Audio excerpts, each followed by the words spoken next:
talking with Dane Bryant, our first chair, first call keyboard player for all of our sessions at the 515 at the 522.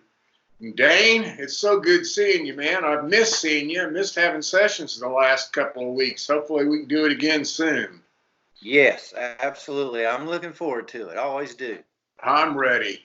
Tell us a little bit about where you were born and raised and your upbringings. Well, I'm from coughing during this. It's funny. I was born in Bristol, Tennessee, which is also known as the birthplace of country music, oddly enough. And was born and raised there. Went to music school in Virginia, James Madison University. And then lived in Richmond for about 10 years or so, and then moved to Nashville after that with wife and babies about 30 years ago. Wow. Well, at least you were born on the right side of the border in Bristol there. That's right. You lived quite a bit of your life on the other side of it. I did. You know, oddly enough, my father, his uncles were known as the Jimmy Rogers Entertainers. And they played on those historic recordings with Jimmy Rogers that was made back in the, I think, I can't remember the date, 29 or something like that. But my dad remembers Jimmy Rogers and his uncle Jack and Claude Grant coming to the house and singing, and then my grandfather throwing him out because they were drinking. Wow, man, Jimmy Rogers, the singing break man. Yeah. And so where was the studio there? Did your dad talk about that? What they did was Ralph Peer, and you may know this history, he was assigned by RCA Victor back in the day to come to Tennessee to record this thing called mountain music. Right. Yeah. And he put out word that he was coming through, and he was supposed to go to Knoxville, but he got stopped in Bristol because he had heard about the Carter family, he heard about the Stonemans, he heard about all these people, and word spread very quickly. And so he set up above a shopping mart or something there on State Street. He set up this, these levers and things that were cutting these wax cylinders, and that's how he recorded everybody. And all those historic recordings were made then. 1929, that's when it was. And so it's really quite a history, because that was when, Ralph Peer developed and, structured. He was the architect of what we know as modern day publishing. Right. And, yeah. He also, made those historic recordings, which the first million seller came from, from Jimmy Rogers. And so a lot of things happened. It was like the big bang, of our music industry, really. Well, and too, you add to that, 1929 was the big stock market crash. Yeah, it's either 29 or 27. Gosh, I hope I'm telling you the right year. But yeah, it was during that time, right when all that happened. Well, I mean, either way, it was, that in that couple of years, it's surprising that anything even really survived. Yeah. After that, but. Well, you started actually playing piano at a very young age, right? 5? No, I didn't start till, my senior year in high school. I had a music teacher who would let me into the choral room after school, and I was, doing this and figuring out, oh, well, this melody does this melody does that. And so and I had messed around with a little Magnus organ growing up, and, whatever was in the house, but it was just, messing around with it, nothing serious. But that year, my senior year in high school, I kind of got the bug, because I was figuring out melodies and stuff like that. And so my teacher secretly put a cassette tape recorder behind the piano after school one day and sent it off to James Madison University. And I get a phone call, and not knowing what was going on, and they were offering me a scholarship in jazz studies and to be a piano major. But the problem was I couldn't read, and I only knew like 2 songs. And so I had to go in as a voice major. But what that one teacher did for me completely changed the path of my life. And then that was when it really started. Was the summer before I went into college. I had to cheat my way into music school. I was sent to a teacher in my hometown to memorize 3 classical pieces, very easy pieces, and I had to pretend that I was sight reading them when I auditioned. But the work started after that. I was so far behind everybody else. They had started when they were young. For me, I was still brand new at it, so I had a lot of catching up to do. Wow. I didn't realize that. I didn't realize that you that you started so late. You must have been dang good though with that cassette player that was hidden down behind the piano. Well, I faked it well, I guess. I don't know. It was, I mean, I literally was playing with 2 fingers, and she, I guess she just at that time saw the potential, and she made a phone call. I mean, she really campaigned. She did that with me and another guy who is a baritone. She knew that we couldn't get out of that hometown. We couldn't, we were going to end up staying home, and she saw potential in both of us. He is now the principal baritonist for the New York City Opera. And this woman single-handedly changed my life at that point. Man.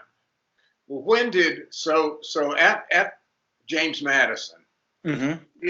did you actually start taking piano lessons while you were actually doing your vocal major? Yeah, and the problem was I'd never sung before either. So, but they knew that I could, at least my first year, sing as a vocal major, and then by then all the work that I had done with my piano teacher can, switch me over to piano major. It was a lot of work. I mean, we're talking 4 to 6 hours a day of me just pulling my hair out trying to learn these classical pieces and jazz. I didn't know what jazz was. I didn't know who Count Basie was, for that matter. And so my jazz director and my piano teacher, they're very patient, and they worked with me, and I worked very hard because I had so much catching up to do. I was way behind everyone else there. But I did test out of theory, which I thought was kind of funny because you can hear things, and so I think that was the advantage, is that I just kind of faked my way because of my ear. And so you did, but you didn't get out of, you got out of the ear training part of theory.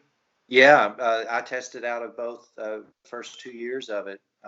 The teacher, again, he said, you have a good ear. Go ahead and test out of this because you got work to do in other, these other classes, theory and things like that. Actual theory, not listening, So were you in, was your music major at music ed, or was it music performance? At that time, it was a double major. I was in music performance and business major, which what they were trying to do is implement a music industry major. But at that time, there was no such thing. And so what we had to do, we had to go with a double major. And that was really hard, very hard, man. It kicked my butt. When did you realize that that you thought you could pursue music as a career? It's going to sound crazy, Chip. I've never pursued it. Okay. I've followed it. And I think, I think I've followed what's presented. And that happened the very day I walked into that university and was terrified by the talent that was there and how much better all the piano players and everybody else was, but that set the bar and set the standard for me to, instead of chase it, I followed it. I know that sounds crazy, but no, kind of been my thing. I mean, I think to a certain extent that's kind of what we've all done. I mean, we may have wanted, to make it our life's work, but in the end, we kind of take what life gives us, and that's just following that path.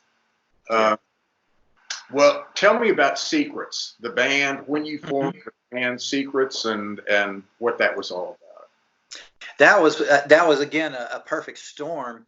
I had quit music after I had graduated college. I wanted to quit music and just get my MBA. So I moved to Richmond and went to business school. And I get a phone call to do a few gigs here and there. But this one gig, they said, "Look, we're going to do some jazz standards. Are you available?" Blah blah blah blah blah. And so I went and played it. And this this guy showed up that was an extraordinary bassist, and he played upside down electric, and he was doing all his thumping and everything. I went and saw his band play, and I thought, man, this is unbelievable. So he came and sat in with us one night, and then our drummer, which was incredible, and then our drummer couldn't make the gig, so we called this guy in Charlottesville who was a special ed teacher, and his name's Carter Beaufort, who is now part of the Dave Matthews Band. And at that time, he came down. This is long before Dave Matthews Band. And in one evening, it was like this incredible, huge explosion of music that was unlike any other. And the next thing you know, within a month, we've got a house gig, and people are lined out the door to see this extraordinary music coming through that was jazz based, but also at the same time, it was a jam thing, and it was a style of music that folks could, really relate to. And it wasn't any intention of ours. It was just music we enjoyed playing, but it was extraordinary because of the musicians that were there, and it turned into a thing. And the next thing you know, we're playing in Charlottesville, and there's this student who would come in and watch us play, and he would sit there the entire evening, and that was Dave Matthews. And so at that point, he was forming his sound listening to what we were doing, and he ended up hiring, three of the players out of the band to form Dave Matthews Band, which is, as you well know, has been a huge success. Oh yeah, oh yeah, yeah. Well, so where did that how did that lead you to the road gigs that you picked up? I know you were with Clint for close to 20 years. How did that lead you to Clint Black, or did that have anything to do with it? Well, of course, we did our run in Richmond, and we actually even got to open for Miles Davis, which was a huge thing. And we got to open up for several other acts like Wayne Shorter and Ramsey Lewis. I mean, it was just really a great experience. But after that, Carter went on to play with Dave Matthews Band, and everybody just kind of went their own direction. And there were several of my friends, the Wooten brothers, Bela Fleck and the Flecktones. They had moved I had known them in Virginia, and they were telling me about Nashville and how the potential there to get work. And so I just, on a whim, we packed up our two babies and drove to Nashville with no plan. And I just started playing, clubs and kind of networking, and I get a phone call from, oddly enough, Ricky Skaggs. And I didn't know it was him because I wasn't that familiar with country artists then. And a good friend of mine could do a really good imitation of him. And so I thought it was my friend, and it was Ricky. But anyway, that kind of started the whole thing. And then I auditioned for him, and then I got a phone call for Tanya Tucker. And Tanya was paying a lot more, so I took her gig instead. And that lasted a few months. And then I get a phone call from this guy, Clint Black, brand new on. I had no idea who he was. And he said, we need you to come to California. We're going to shoot a video and this, that, and the other. I'm thinking, I need to look this guy up. And I realized who he was. And so I took that gig, and that lasted a good 20 years. It was great. Was it actually Clint who called you, or Yeah. was it Bill Ham?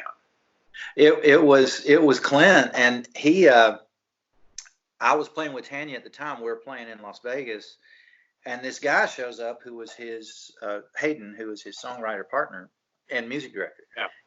And, he just shows up, and the next thing I know, a couple of other guys in the band show up to these gigs. Clint was flying them to the gigs to come check me out, and so he hired me sight unseen after that. And also one of the session players that played on his records, one of my favorite piano players on the planet, Matt Rawlings, was playing these solos that were just incredible. And Clint needed to find someone with a jazz background that could play these solos and pull them off live. So Matt came and heard me playing with the Wooten Brothers one night here in Nashville, and he gave me the recommendation to Clint.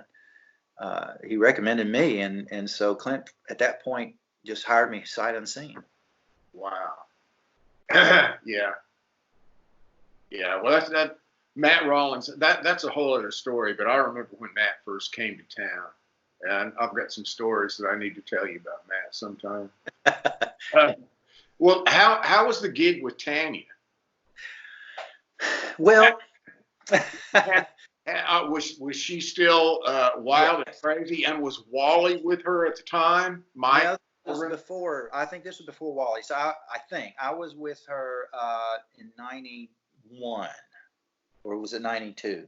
It was '92. So it was maybe the first 3 months of '92. She works hard and she plays hard. You know, that was her motto then. You know, she had a lot of struggles, but through all of that, through all the pain she went through as a kid, with, you know, her fame and her dad, she still ended up being an incredibly generous person, and very, oddly enough, a very loving, generous person. And so when I told her I was being hired, that I was going to take the gig with Clint, she said the funniest thing. She goes, you know, people don't leave me. I fire them first. And I said, well, I'm sorry. And she had my family and all my kids over to her house for a barbecue to send me off and congratulate me. Wow. That's the kind of person she is. You know, a lot of people don't hear that. You hear all these crazy stories, and I do have a couple crazy stories I can't say online. No. And here again, it's like I was talking with Mike the other day. You people are going to have to come to Nashville and record with us here so that you can get Mike Waldron and Dane, you know, kind of backstage after they record one of your songs and get some Tanya Tucker stories. Yeah. But I'm happy for her. She's doing great right now, and man, she deserves it. She really does. She's worked hard. She really has, and you know, I mean, like you said, work hard, play hard. Tell me about now. You spent a little bit of time with Take Six, who were on. Yeah. I believe they were on Warner Brothers. Yes. Right? Yeah. It was the craziest thing. I remember I was in Virginia when I first heard them. I almost wrecked my car. I mean, somebody gave me a tape and said, you got to hear these guys. And I'm going, oh my gosh, are these people real? And, you know, here we go. I get to Nashville, and we had some time off with Clint. And, or was it before? No, this was before Clint. So this was in between Tanya and Clint. And again, I get a phone call because I had been playing with the Wooten Brothers downtown. One of the members of Take Six would come see us play, and so they offered me a music director position for this tour in Japan. And so that was probably the most challenging, hardest gig I've ever done, because to get 6 voices who are already a full band on their own, and they wanted a band to play with for this particular tour, was definitely a challenge, because, you know, as you well know, Chip, how important voicings are, and every verse and every chorus was different. Plus I had to do a lot of programming sounds, and then I had to rehearse the band, which was really a challenge for everybody. It's a tough gig, and all those guys are proficient musicians on top of being great singers. So it was a challenge, but I'm glad to have the feather in my cap, and I still keep in touch with the McKnight brothers, and so it's a thing. Those guys were really good. I remember when they hit the scene, going to I was at Hamstein Publishing at the time, and going to see them, and they were awesome. Yeah, were just awesome. Well, let's move forward a little bit. Olivia, how did you get the gig with Olivia, and kind of when did that start? Well, so Clint and Olivia shared the same manager, Mark Hartley. And Clint did an incredible thing for us. He wanted to take 2 years off, and he told us, Don't worry about money. Take 2 years off and go home and raise your family, raise your babies. And you rarely see that with country artists or any artist for that matter. And he did that for us. So during that downtime, of course, I can't sit still. I mean, it was great to have the downtime, but the manager came to me and said, Olivia is for the first time in 15 or 20 years, she's back to singing again. Would you be interested in doing this gig? And I said, oh, yeah, of course. And so it kind of overlapped. Like I started with Olivia in 2000. So it's been 20 years with her. And I started with Clint in 92. So they kind of overlapped. And I was able to, through subs or whoever, continue to work with her. And that's when that started. It was quite an incredible, again, terrifying, with who she is and her background. And she's just such a kind soul and strong. Yeah. Tell us a little bit about the Vegas shows. I know for several years you were in and out of town, and you were in Vegas for extended periods of time with Olivia. Tell us about that experience. That was great. I had, at one point around 2012, I retired from Clint and just wanted to stay in Nashville and just do sessions and with you guys. And,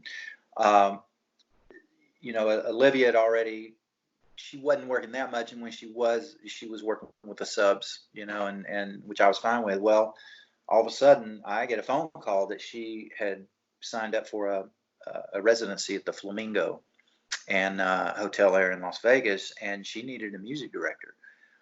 And, at first I was a little hesitant because that is such a challenge. You've got to work with video and lighting and arranging, and then you got to work with the unions out there and in the house, the four-wall situation, and then put the band together and, the whole thing. I knew there was quite a bit of responsibility there, but, I thought, I don't think that's such a good idea. So, in a nice way, I said, well, I can do it for this amount of money, thinking that they would, kindly respectfully decline and find someone else. Well, no, they took it.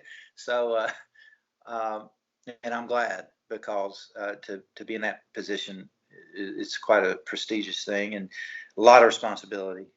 It was not the easiest job I've ever had. I can say that. It was definitely challenging on so many levels, but the outcome was rewarding. It was very rewarding, and I still continue to be in touch with her to this day. So it's wonderful. I know a lot of that. A lot of that show was programmed. Yeah. With background vocals, I'm sure, and various things that you couldn't really have a big enough band to make it sound like the record. Right. That had to have been extremely challenging and extremely stressful, because I'm sure you were in on being with a programmer or programming part of that, or some of that.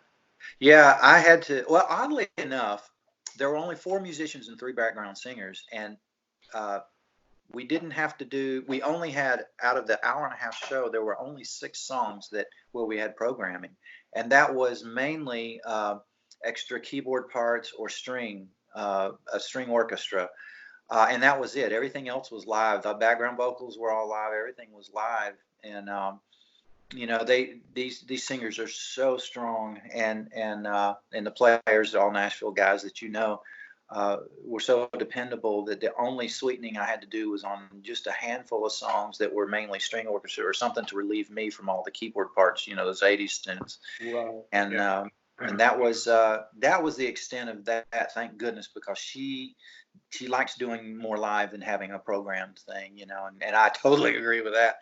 So it was kind of a relief to know that it only had to do minimal programming, but that was a lot of work too, preparing for that, because I had to figure out a way to synchronize that with video, synchronize that with cues, lighting, and all that is pretty tricky. And that, again, was a challenge, especially at the beginning of the show, where there's video running.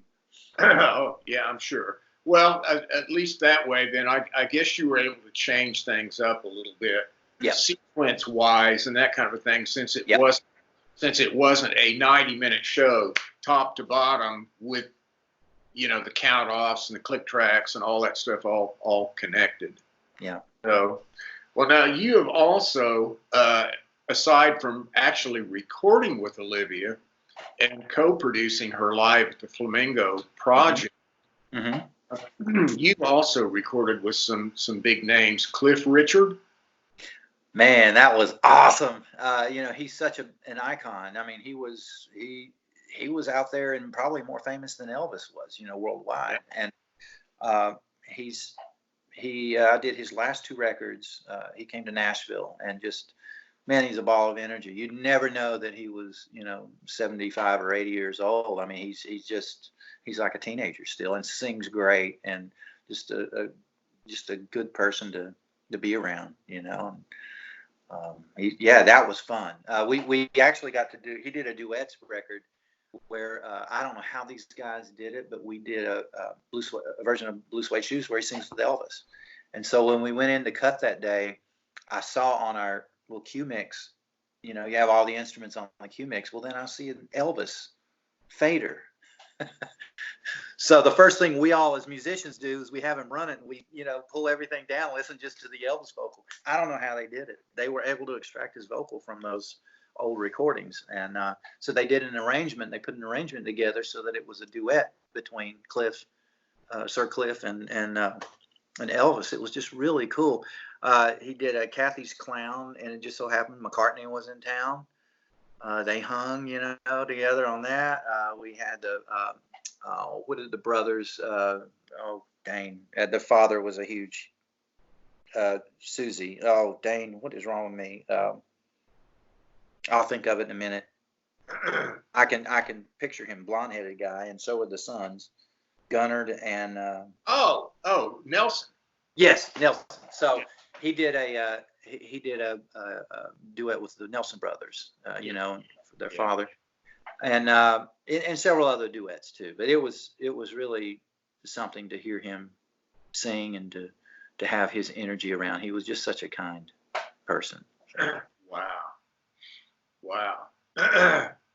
And you co-produced a Phil Vassar Christmas record. Yeah, he had been threatening me for years to do a record, a Christmas record, and so we did a lot of pre-production for that, and I co-wrote one of the songs on there with him.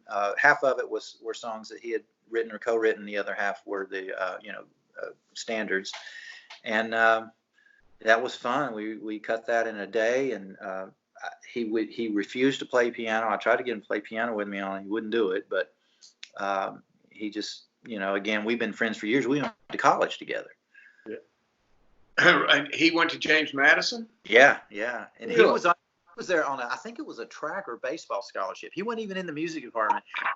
And he could sing better than everybody. I'm sorry, I probably shouldn't say that, but he really could. He was just extraordinary. And he hadn't even started really playing piano then either. Yeah, and that's what I was going to say. He's not a bad piano player himself. Great piano player, yeah. Let's jump ahead a little bit. I'm afraid we may be running out of time here. Tell me about what you've got on your Facebook page now. The Only Love song, written by Marcus Hummon and Roger Murrah. Tell me about that and what inspired you to do it and why you did it and what you're doing now. Well, it was like a totally last-minute thing. It was several things that inspired it.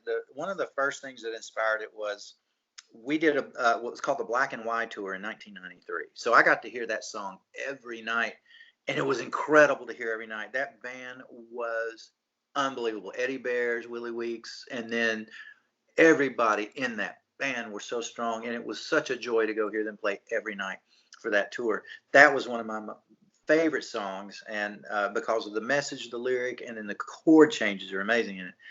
And someone had posted it recently, of how much fun it was, and it reminded me of that. I was like, yeah, that's kind of cool. And then I got this program for my work here remotely that has an acoustic guitar that's very good. It's very convincing. You've heard it. And so I thought, well, that would be a perfect song to try out this program.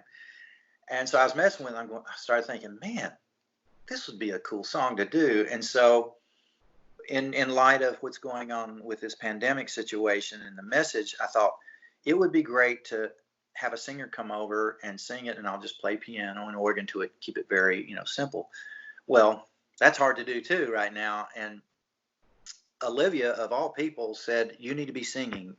And I said, I haven't sung in 30 years. I can't be doing that. And she kind of gave me a tongue lashing over it. And so I thought, okay, I haven't sung in 30 years. I'm going to do this. But my pride or ego wouldn't let me use processing or pitch correcting or nothing like that. So needless to say, it was hundreds of takes.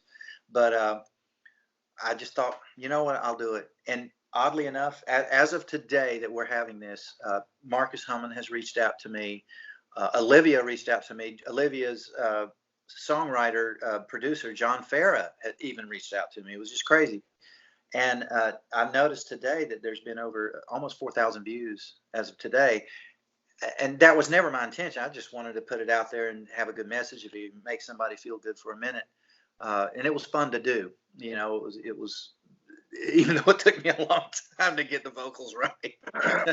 Are you going to be doing some more things like that, or was this just something that you were inspired to do?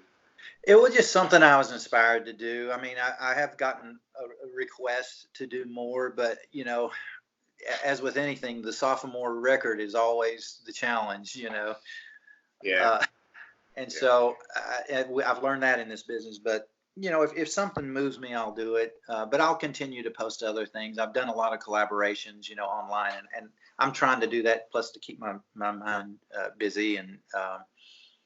Just if it can make somebody smile or just forget about it for a minute, then I've done my job. Dane, thank you so much. We're about running out of time here, man, and I'm so looking forward to booking sessions again and yay, and being around all you guys. Hopefully, it'll be just a couple of weeks, and we'll have something booked. I know we've got some clients that are ready to go, so. We'll be rocking soon, man. All right.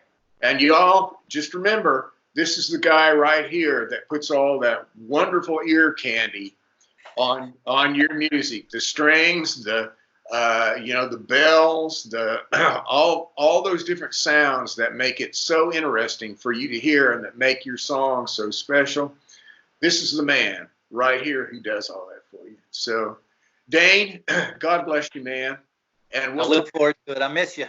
I miss you too, and we'll talk soon. All right. Thank you, Chip. All righty. All right. See ya. Bye.